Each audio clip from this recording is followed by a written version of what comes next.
అమ్మాయి పర్వాలేదు పర్వాలేదు. నా ఆలస్యములకు కారణం ఏముందువా? పురాణ పఠనములకై పై బట్టను దండముపై నుంచి భుజముపై వేసుకొని నడువాలో వచ్చేసరికి పడమటింట్లో నుంచి మీ వదిన ఊసుకుని దొంగినది. మంచిదే అందరు కదా అని చెప్పి వీధి ముందులో వచ్చింది కదా, దాని పెళ్లి ఎదురైంది. అటున వెనక్కి తిరిగి లోని కరిగి మీ వదిలను రెండు తిట్టి పై బట్టలు దండముపై వేసి విశ్రమించి మరలా తిరిగి ప్రయాణమై వీధి ముందులో వచ్చింది కదా. మరలా మర్యాద దృష్టికరమ మిత్రమా ఏమున్నది? నంది నాంచారమ్మ కొత్త కొండ చేత పట్టుకు ఎదురొచ్చినది. అంతాలు చూసి నాకే కోపం వచ్చినది. కానీ రెండు దుశ్శకనులు ఒక సుశకనులతో సమానమన్న ఇద్దరు నానుడి కిట్టికి వచ్చి హరినామ స్మరణ చేసుకుంటూ దుశ్శకుల ఫలము ఊరికి పోవున ఏటి కాడ కొచ్చుసరికి మాయమైన ఆయన మిత్రమా, మీ తండ్రి గారు పట్టణమంతయు విడిచి ఈ ఏటికి కాపురం ఎందుకు పెట్టినో కానీ రోజు వచ్చి పోవు మా వంటి వాళ్ళకు బహు కష్టముగా ఉన్నదయ్యా. అంత గొంతు బ్రతలో ఉన్నట్లు అరవగా అరవగా అరవగా వాడు ఏ కళ్ళు పాగలిండి గోధేమని ఊడి పడి నన్ను గోధేమని పెట్టినాడు. గుడ్డు తొక్కిన దర్శకుల ఫలం ఊరికే పోనా దాని తల్లి మరణాయుత దయ్యం వలె ప్రత్యక్షమైనది. ఏమున్నది? వినవలసిన పురాణం కొంత వికలమైపోయినది కదా. నీవు వినవలసింది ఏమీనూ మించుకోలేదు మిత్రము. ఇంకను నిన్నటి పతివర్త ధర్మఘట్టంలోనే ఉంటే మేము రాత మిత్రమా మిత్రమా అవి నాకు ముఖ్యంగా కావాల్సినవి. అది మించిపోయినందుకే మిత్రమా, తమరి వాళ్ళకం చూస్తుంటే నాకేదో అనుమానంగా ఉంది. ఏమిటో? తమరు పురుషులు కదా, మరి పతివర్త ధర్మఘట్టంలన్నీ స్త్రీలకే పరిమితం కదా. ఒక వీరుడమైనటువంటి నీకు వాటి పట్ల అంత పామరం ఎందుకు? అది స్త్రీలకే కదా, తమరికెందుకు? మరి వినిపించు నిమిత్తము ప్రపంచంలో ఎవరు నీతి శాస్త్రములు విన్నాను, పురాణములు చదివినను, ఉపదేశించు నిమిత్తమే. చక్కగా చెప్పితే మిత్రమా.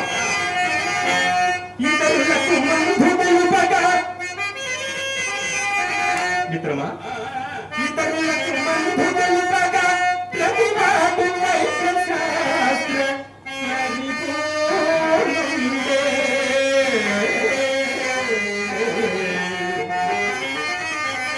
ఇతరులకు నీతి గర్భగా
ఇప్పుడు రసపట్టలో పట్టావు, గ్రహించావు, రసాన్ని గ్రహించావు.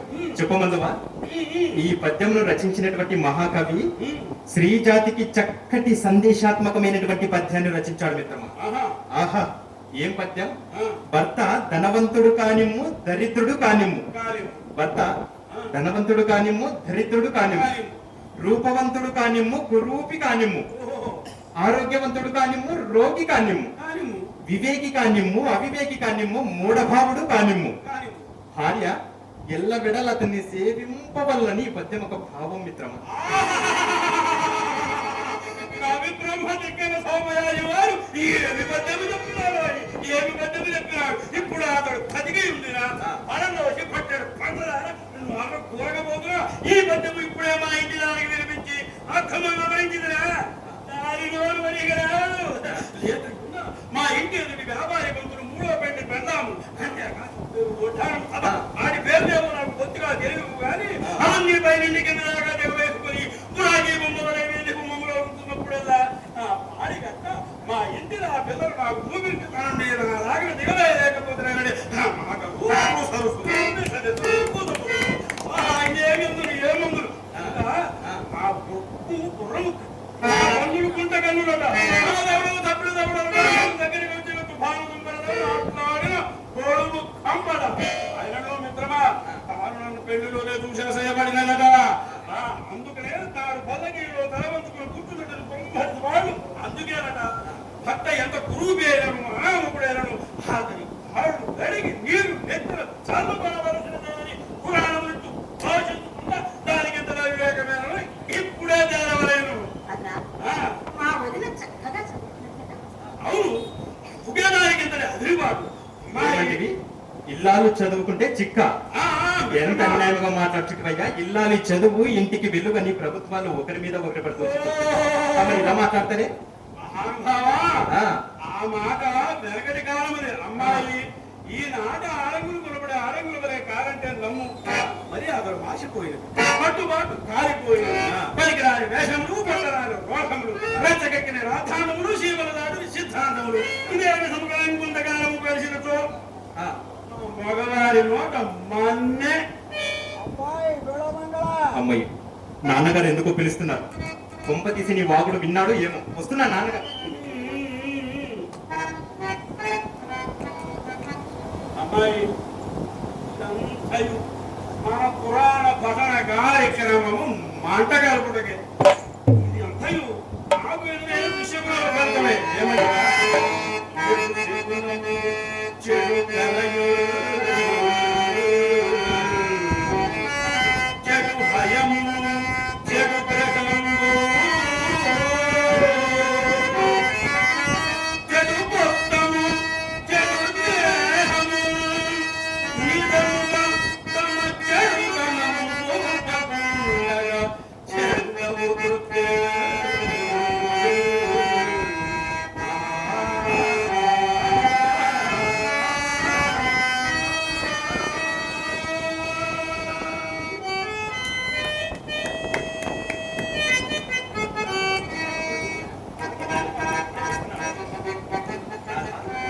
ఈ పూటకు పురాణం నిలిపివేయి. నేను శీఘ్రంగా కార్యస్థానంకి వెళ్ళవలేదు. అయ్యో మిత్రమా, అదేమిటయ్యా ఇంకనూ లేదు. ఆ భోజనాయాసనం కొను తీరలేదు. ఇంత తొందరపడిగా వచ్చినదయ్యా. మరేమీ లేదు మిత్రమా. నాన్నగారు నేటి నుంచి వ్యాపారం అంతయు నా మీద మోపి తాము విశ్రాంతి గైక నిర్చయించుకున్నారు. ముందు ఏదో వచ్చమన్నదట. అందుకని శీఘ్రంగా రమ్మని ఆజ్ఞాపించినారు.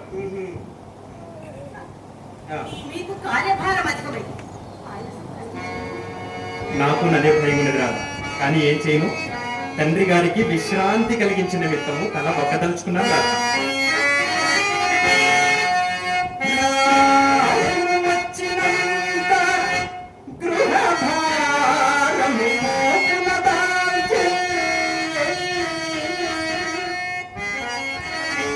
తండ్రికి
నీ పలుకులు విలుతున్నచో నాకు కొంత నెత్తికి వచ్చుతున్నదయ్యా. ఏమిటో అది? ఏమిటనగా ఆ. నేను మా తండ్రి గారికి కావలసినంత సహాయం చేసి ఉన్నాను. ఆ. వారు పొడుగు చేసుకుని పొడుగుకుండా పగల కొట్టి రోజు పొడుగు చేసుకుని అవస్థ తప్పించినాను. మంచిగా చిచ్చి కొల్లాయ గుట్టలుగా పెరుగుకుంటూ మస్తు ధారించినాను. నాయన ఏమన్నా మిగిల్చితివా లేకుంటే తండ్రి గారికి దిగంబర స్వామిగా చేసి ఆ. అది మూడవది పంచాంగములు జించి గారి పడమలు కట్టి రోజు వచ్చిపో ఊర్లోని వారికి ముహూర్తములు పెట్టామంతా తప్పించినాను. అది సరే గాని మిత్రమా,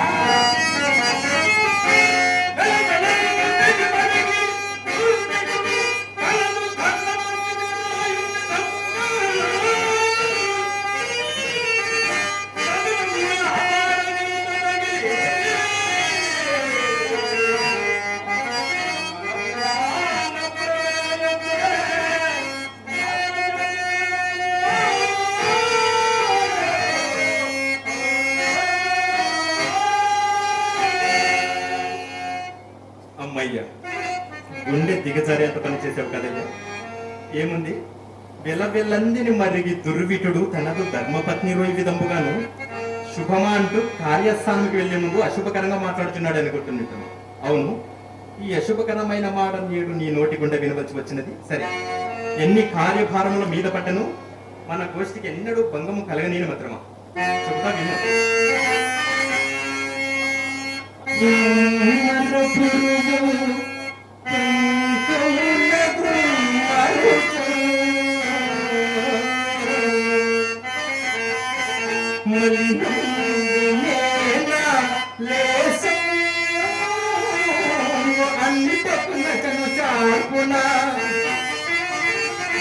లౌకిక వృత్తులందు నిత్యము చరించుచుండియు